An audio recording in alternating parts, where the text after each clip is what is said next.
Pour garantir le bon développement de l'innovation de rupture, il faut absolument la loger dans une entité autonome pour la protéger de l'activité actuelle et lui permettre de créer le modèle d'affaires qui lui permettra de réussir.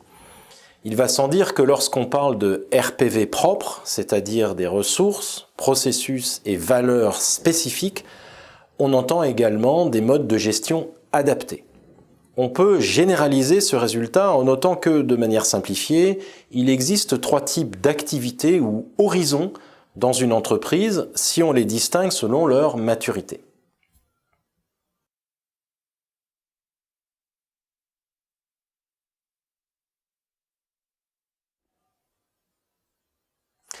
À un extrême, on a l'activité mature, l'horizon 1. Elle a été créée depuis longtemps, elle se gère dans un environnement relativement stable où les concurrents sont clairement identifiés, tout comme les critères de performance. L'enjeu de l'horizon 1 est celui de la performance à court terme. À un autre extrême, on trouve l'horizon 3, celui des nouvelles activités. C'est le domaine entrepreneurial. On est dans un environnement incertain où tout est en émergence.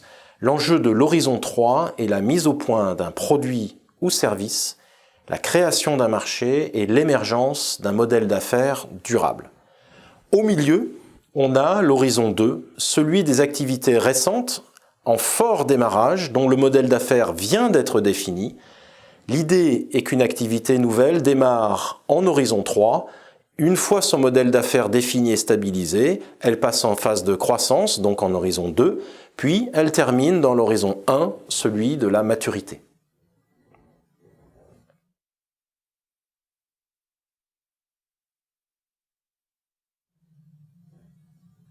Ce qui est important, c'est que ces 3 horizons se gèrent de manière totalement différente.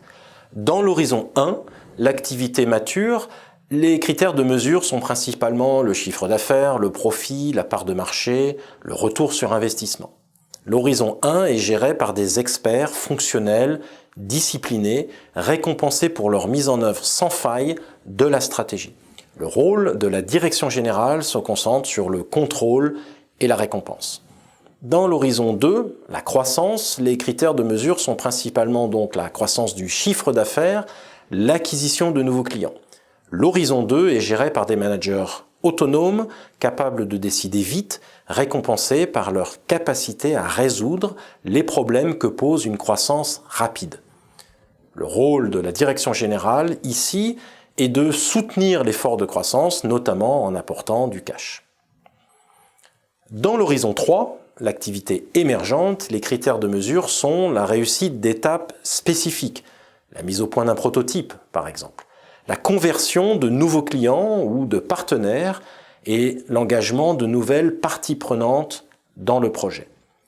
L'horizon 3 est géré par des entrepreneurs ou intrapreneurs à l'aise dans un environnement incertain et récompensés sur leur capacité à être créatifs et à prendre des risques.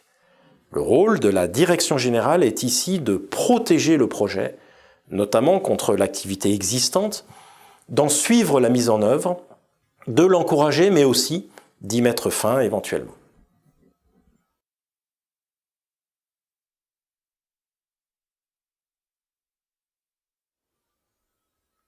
Ce qu'on souligne ici, c'est la nécessité d'une gestion différenciée d'unités d'affaires en fonction de leur maturité. En particulier, lorsque l'horizon 3 est basé sur un projet de rupture, il sera logé dans une entité autonome. Les 3 horizons offrent un modèle assez général de gestion d'une sorte de cycle de vie des projets dans l'organisation.